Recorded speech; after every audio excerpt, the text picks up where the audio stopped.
Saludos a los oyentes de Radio Loma. El próximo 9 de enero, Torreperojil vuelve la mirada a su pasado más remoto gracias al trabajo de Bartolomé Moreno Moyano. Una propuesta que combina historia, reflexión y ficción para intentar responder a una gran pregunta: ¿de dónde venimos como pueblo? Dividido en dos partes, Bartolo nos sitúa primero en la época de la romanización entre los siglos I y II después de Cristo, apoyándose en indicios históricos y en uno de los pocos referentes arqueológicos existentes, la excavación realizada en las Torres Oscuras en 1990 y en el papel clave de las minas de aguas romanas que hay en Torreperojil. La segunda parte da paso a la ficción, con la historia de una mujer a la que él llama la primera torreña, para imaginar cómo pudo ser el nacimiento de Torreperojil y la convivencia con los romanos. Todo ello se conecta además con el presente y con el desarrollo turístico del municipio, en un momento en el que las minas romanas empiezan a jugar un papel importante en la proyección de Torreperojil. Hablamos con Bartolomé Moreno Moyano, una persona muy ligada a la vida pública y cultural del pueblo. Es concejal de Izquierda Unida, también creador, pintor en este caso, entre otras cosas posiblemente, que en los últimos años se ha acercado a la pintura bajo el nombre de Moyano. Muy buenas, Bartolomé, ¿cómo quieres? Bartolo, todo el mundo me conoce Bartolo. Sí. Buenas. Bueno, el día 9, ¿cómo surge la idea o cómo te llega a interesarte el conocer los orígenes de Torreperojil? Bueno, pues es una... Ahora va a terminar, ¿no? Con la edición, cuando se edite el libro, de una reflexión y de muchas conversaciones con mucha gente, de por lo menos 2 o 3 años o más, ¿no? Quizás más. Y bueno, después de todas esas reflexiones, lo he ido llevando hacia escribir el libro este. Y bueno, el 9 haré la presentación, haré una especie de trayectoria de cómo surgió y en fin, se lo daré a conocer a todos los torreños, ¿no? Una pequeña conferencia, ¿no?, para situarnos también en ese periodo, ¿no? Sí, efectivamente, sí. El cómo surge, como ya está una pincelada. Claro, tampoco podemos desvelar lo que va a pasar. No, pero sí podemos hacer un adelanto, porque sí, aunque sea lo mismo, se puede decir de forma distinta o añadiendo algunos datos más. De todas formas interesantes. Entonces, la verdad es que la historia de Torreperojil a mí me apasiona siempre la historia. Tú eres de la Torre. ¿Eh? Tú eres de la Torre. Soy de la Torre, claro. De la Torre. Pero no solamente yo, sino mis padres, mi abuelo. Por eso, se remonta seguramente a las primeras raíces, seguramente. Por eso, a eso es lo que voy, que al ser de la Torre, o los que somos de la Torre, sí, claro, nuestras raíces, por lo menos hay gente que nos sentimos de una forma especial, o a lo mejor porque la reflexionamos un poquillo más, ¿no? Sí. Y entonces siempre hurgar en ese espacio, a mí me produce esa de misterio, de quiénes somos y qué pasó, sobre todo qué pasó. Al ser de la Torre, todos, lo que pasa es que todos no somos capaces a lo mejor de meternos en eso, pero sí somos... Cuando lo escucha, claro, cuando lo escuchamos, pues a lo mejor nos sentimos pues igual, ¿no? Y bueno, pues yo empiezo a recopilar datos que me van dando cierta certeza de que nuestro origen es, como aparece en algún informe, en el mismo informe que has mencionado tú de la excavación arqueológica en las Torres Oscuras, de que los orígenes de Torreperojil, por lo menos los que dan los datos de las excavaciones, es árabe, ¿no? O sea, medieval. Y yo creo que nosotros, como pueblo, nos vamos más adelante, ¿no? Somos más antiguos que eso, ¿no? Y no hay como ninguna excavación que lo diga, porque no se ha hecho. Yo creo que porque no se ha hecho porque los recursos que se tiene en la administración para hacer las excavaciones son escasos, y hay muchísimo en esta zona, muchísimos posibles yacimientos que están ahí muertos y no se toca porque no hay recursos. Bueno, el caso que aquí en Torreperojil no se ha dado el caso de hacer esa excavación, pero sí que hay indicios que son a los que yo me he sujetado, los que yo me he atado, para llegar a conclusiones. Y esos indicios son muchos y varios. Puedo citar, por ejemplo, el caso que ya se ha nombrado y que lo tenemos muy patente. Bueno, no es el descubrimiento, sino el que ahora se le da nombre a las minas de agua. Son romanas.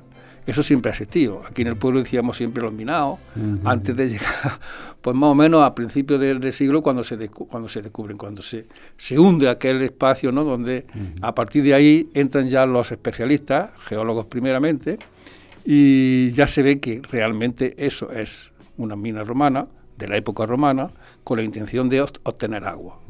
Y además grande, ¿no? Que eso no es algo pequeño, ¿no? Sí, pero que no son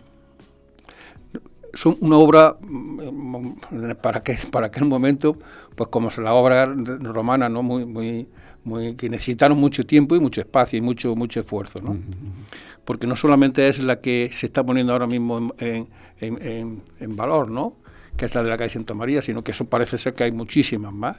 Y entonces, bueno, ese indicio está clarísimo que es romano sin tener ninguna muestra arqueológica, pero sí tiene una semejanza con otras que ya se están datadas que son romanas, y por tanto no hay duda de que en la época romana los romanos fueron los que inician esa obra.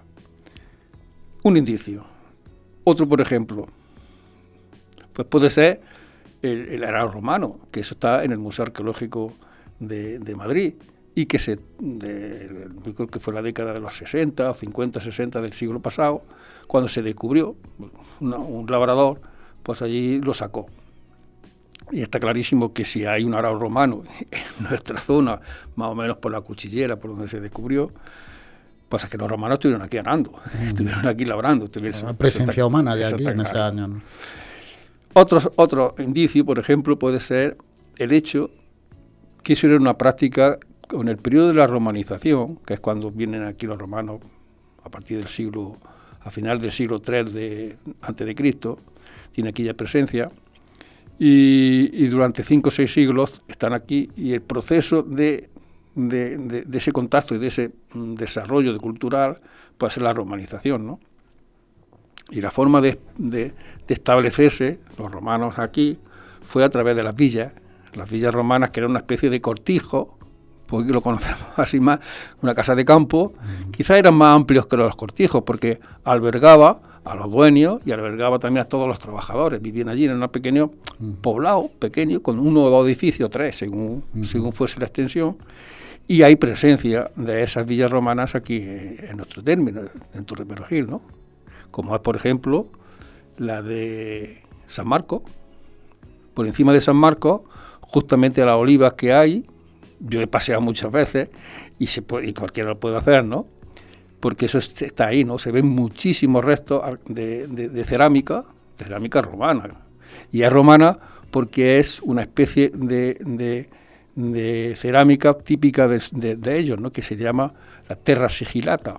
Entonces, por ese tamaño, por ese color, que es un color así rojizo, y también que era más fina, está clarísima que era la que romana, ¿no? Y es que todo lo que estás contando son indicios que es lo que te lleva a pensar irte a la época romana, ¿no? Efectivamente. Todos esos datos. Lo has comentado antes también, que no hay excavaciones que autenticen, ¿no? Pero sí hay muchísimos indicios que te llevan a esa época, ¿no? La única excavación, como digo, así que se ha hecho aquí en Torre Perejil, y es que era pues obligatorio hacerla a la hora de transformar, como se transformó el espacio de aquel de las Torres Oscuras, para transformarlo en lo que es hoy en día, que es un escenario pues público del pueblo, que yo creo que fue muy acertado para disfrute de todos los torreños, ¿no?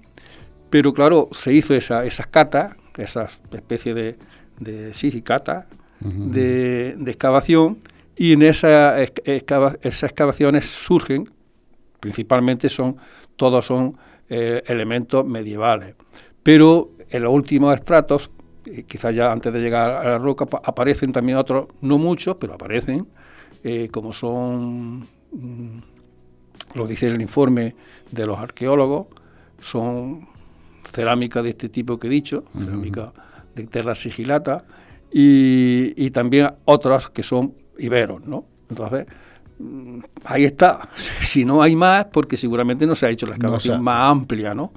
Pero ya eso da indicio de que los romanos y los iberos estuvieron aquí, fueron nuestros ancestros. ¿No te has ido más allá porque no hay más indicios?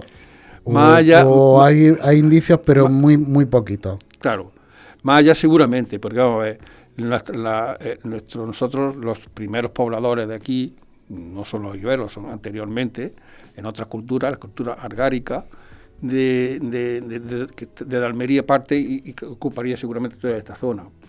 En aquellos tiempos, las zonas altas, los oteros o los cerros, eran los sitios donde se establecían, con la idea seguramente de defensa, ¿no? Y casi todos los cerros que hay aquí en la provincia de Jaén tienen indicios de que allí se establecieron algunas poblaciones, ¿no? Y en Torreperojil, pues no debe ser igual, claro. Debe ser igual. ¿Qué papel jugaron? Además tiene detrás de ti una foto de las minas romanas, que próximamente será su apertura al público para visitas. ¿Jugaron las minas romanas en el nacimiento del asentamiento de Torreperojil? Yo creo que fue muy, muy importante, porque quizás antes, lógicamente, de venir los romanos, aquí había algún asentamiento ibero, más o menos extenso, pero los romanos lo que hacen es ampliarlo, eso está claro. Esta obra que conocemos, que la tenemos palpable, seguramente no fue la única. Aparte del establecimiento de esos romanos en las villas, como he dicho, en las villas, porque el asentamiento, la explotación principalmente en esta zona era la agricultura, son tierras muy buenas para el olivo, para la vid, para los cereales. ¿No? Entonces sí había mucho. Entonces quizás de eso también surgirían otro tipo de industrias, ¿no? Por ejemplo, los molinos de vino y los molinos de aceite. Eso está claro que habría, ¿no? ¿Dónde? Pues no hay ningún indicio todavía por aquí. Podemos pensar racionalmente de que el agua que se obtiene de las minas tiene la dirección hacia San Marcos. En San Marcos hay una villa romana y allí es posible que hubiere algún tipo de ese tipo de industrias, ¿no? Alguna industria de transformación de la agricultura. Claro, porque esa infraestructura tan importante en esa época es para recoger mucha agua y tendría alguna intención, alguna, ¿no? Industria que necesitara agua para trabajar. Claro. ¿No? Aparte de lo que es el abastecimiento para beber las personas, ¿no?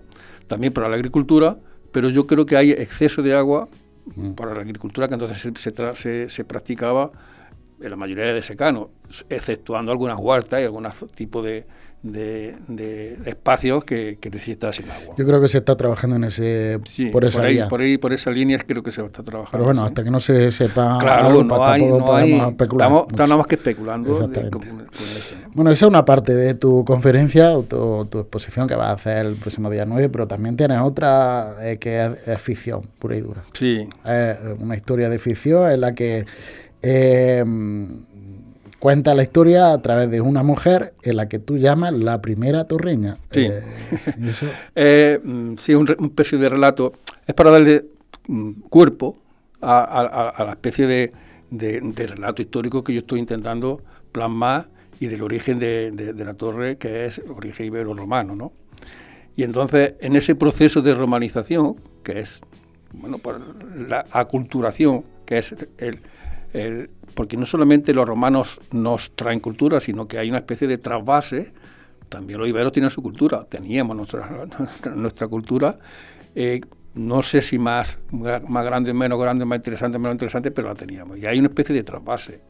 Ese trasvase o ese convivir juntos es lo que se llama la romanización, ¿no? Y aquí se dio, ese fenómeno se dio igual, ¿no?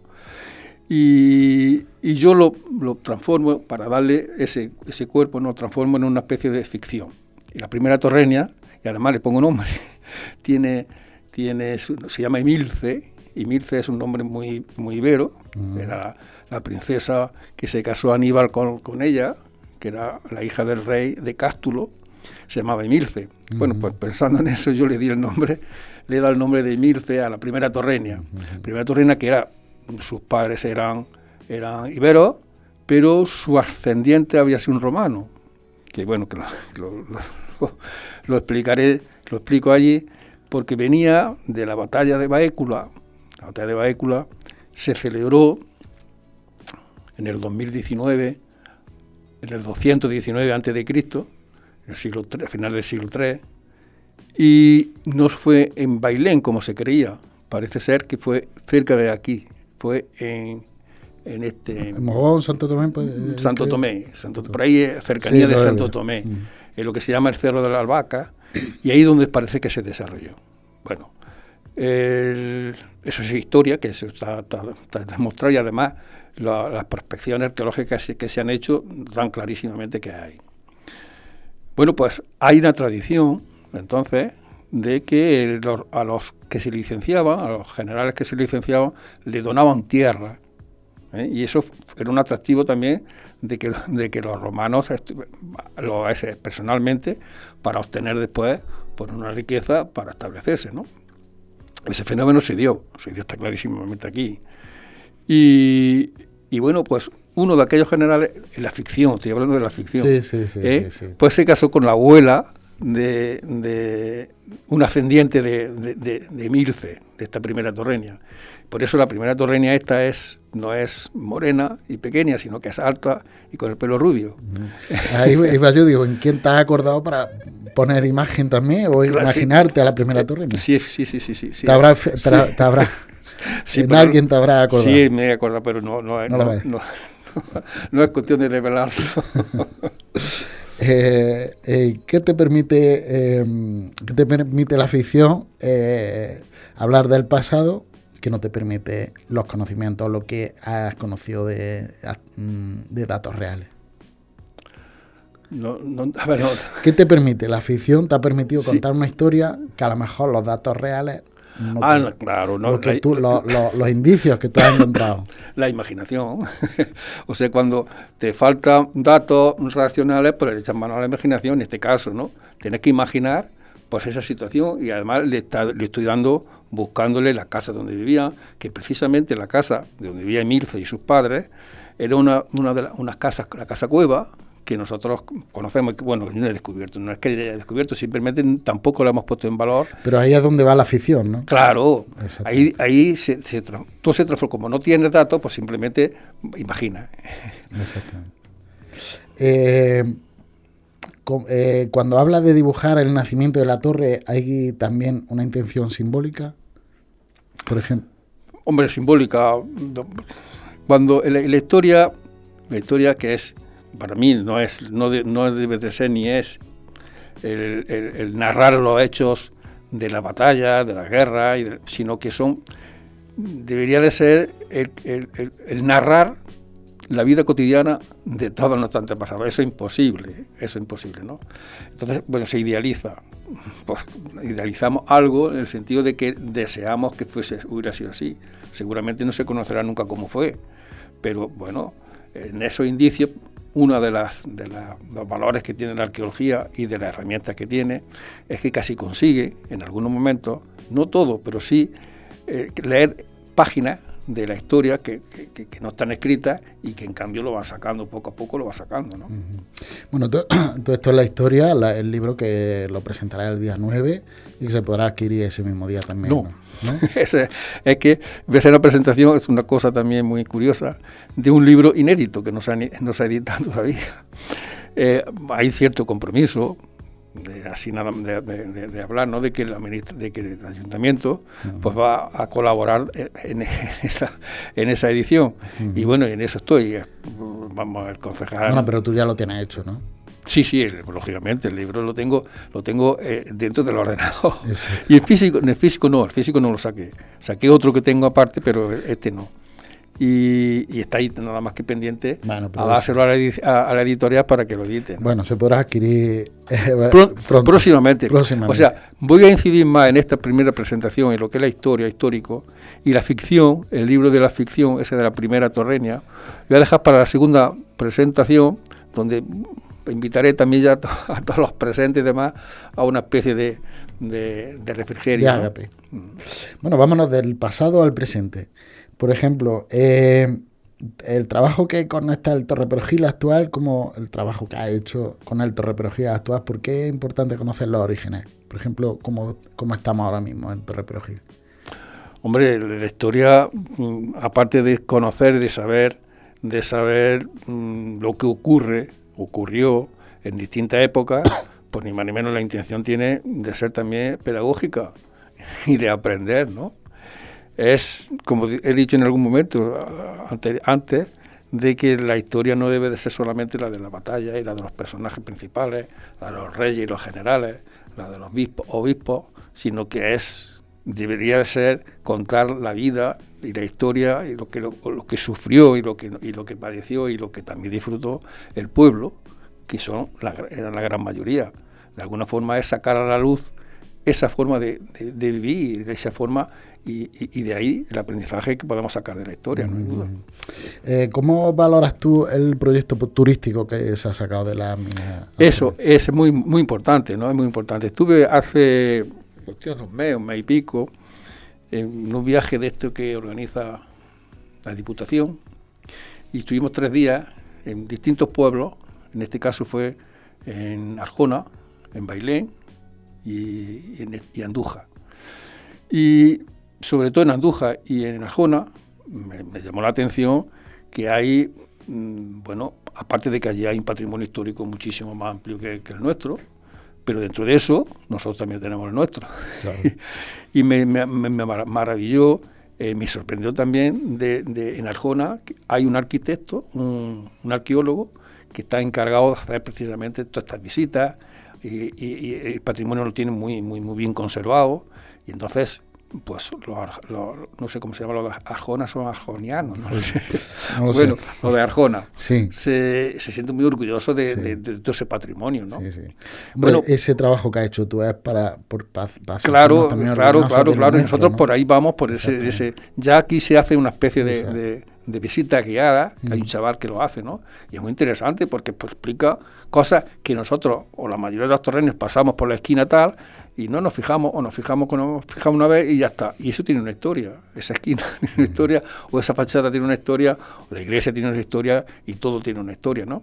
Y si llegamos a conocerla, pues ahí la valoraremos más. Claro. Entonces, es posible, ¿no?, que parte de estas investigaciones, de estas conclusiones que estoy llegando yo a través de mis reflexiones, de mi estudio y el libro, ¿no?, pues también se puedan añadir a ese espacio que se va creando, ¿no?, con lo de las minas, con lo de las visitas estas, con lo que tenemos en la torre, y de alguna forma pues llegar a concluirlo. Y en ese proceso yo creo que se está el ayuntamiento, ¿no?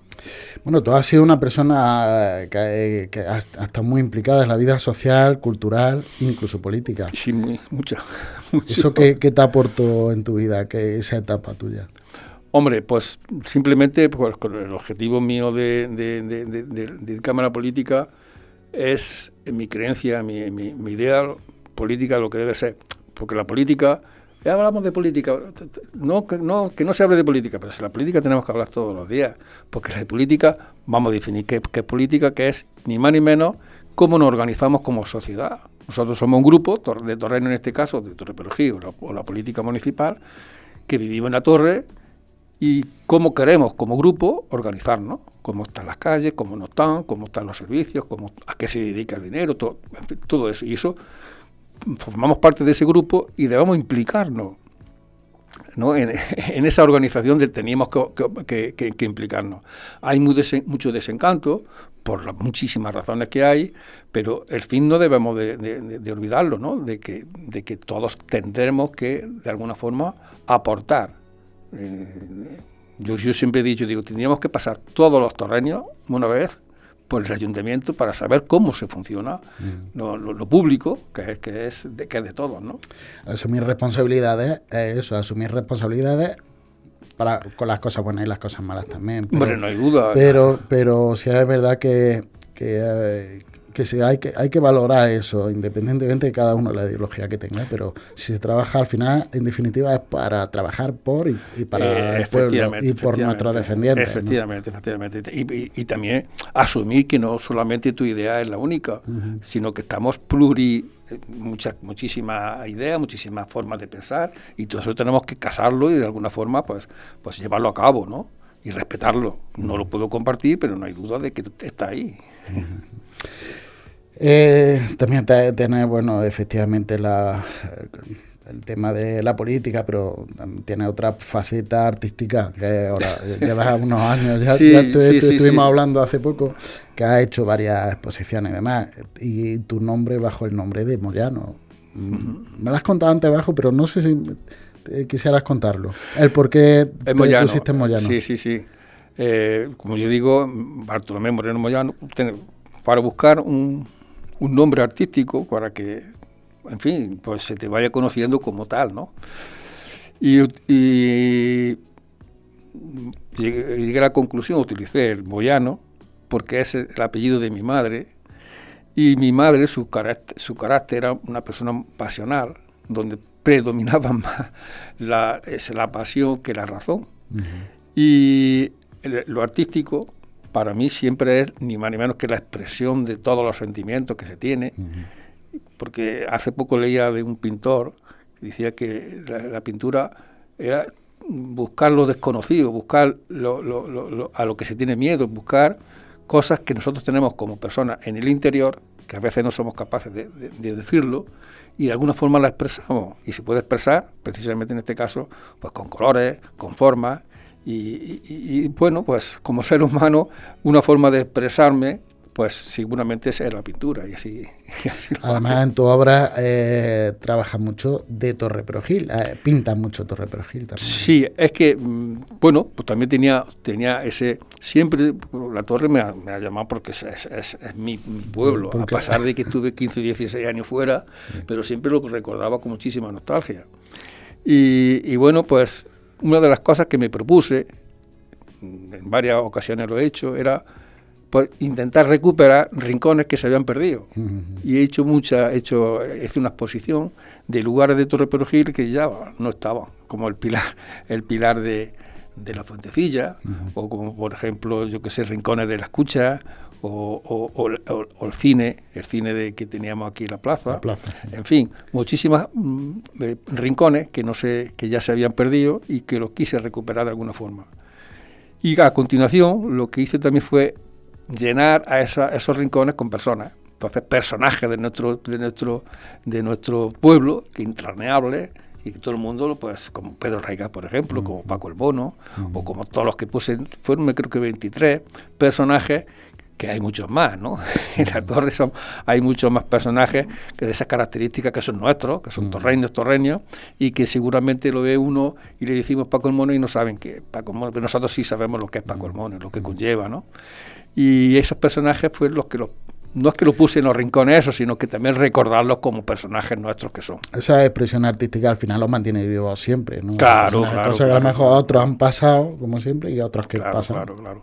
Y ahí, en eso de los retratos, los personajes, pues busqué en mi forma de expresión una fotografía, una foto, un retrato psicológico. Le di el tono, intenté buscar el tono, porque eso es muy difícil de buscar nada más que la psicología del rostro, pero conseguir en alguno. Me voy a referir, por ejemplo, porque para hacer un retrato tienes que conocer mucho a la persona, a un retrato concretamente, al de Luis Moraga. Luis Moraga fue un gran amigo mío. Antes de su muerte, pues siempre estábamos juntos, exceptuando el último tramo de nuestra vida que nos separamos por política, y sobre todo por su enfermedad. Entonces, cuando me enfrenté a su retrato, me enfrenté con Luis, me enfrenté a su forma de ser, a su forma de pensar, a su forma... Y yo buscaba llevarlo, su forma de ser, al lienzo, y eso es muy difícil.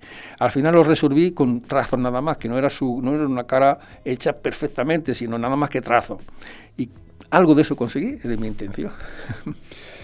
Bueno, Bartolo, pues muchas gracias por venir. Ha sido una charla muy amena y además muy enriquecedora también, pues hemos conocido cosas, pero bueno, más cosas vamos a conocer, espero, el día 9 de enero. Sí, bueno, vamos a recordarlo, el 9 de enero. Un poquito más amplio. Más amplio, y bueno, pues ya conoceremos también el libro una vez que se salga publicado y más cosas. Pero vamos, con lo creativo que eres tú, no te vas a quedar aquí, seguro que vas a seguir. Seguramente, hombre, haciendo eso, como hemos comentado al principio antes de estar hablando, pues el espacio ese que se ha formado, ¿no? De Arte y Liga. De Arte y Liga, sí. Es muy interesante. Yo varias veces y además va gente importante. Sí, es muy interesante. A la gente importante, la que asiste, la que estamos allí, la que nos gusta charlar de muchos temas, porque no tenemos ningún tabú en el sentido de esto no se habla, de esto que sí se habla, no. Simplemente hay nada más que una norma, que es respeto. Respeto a tu opinión, respeto a la persona, no hay duda. Y pues allí, pues durante una hora y media, según uno lleva una poema, otro lleva un cuadro y charlamos. Y eso es muy interesante, ¿no? Es un espacio abierto, que desde aquí pues invitamos a la gente que quiera ir. Recordamos que son los miércoles ahora mismo, que se está haciendo los miércoles a las 8:30, 9... a las 8:30, de 8:30 a 9, a 10:30. Sí, ya no es hora de cierre, pero a las 8:30 en Casa Isidro, ¿no? Exactamente, que hemos cambiado de sitio. Cambiado, y ese espacio es un espacio torreño, un espacio para todos, un espacio que pueda ir cualquiera allí a participar, más o menos, si no es necesariamente que escuchar, tú tengas que, exactamente, a escuchar, ¿no? Que está abierto, que puede ir cualquiera, ya lo decimos desde aquí, que cualquiera que vaya y se va a encontrar allí un espacio. Yo he ido personalmente también varias veces y la verdad que merece la pena ir, es verdad, acercarse por ahí. Además es arte y ligado, o sea que va a ollarte y va a ligar. Exactamente, sí. Es tomarte una cerveza, pues charlando, y charlando de cosas variadas que nos gustan. Pues muchas gracias, Bartolo. Nada, hombre, a vosotros.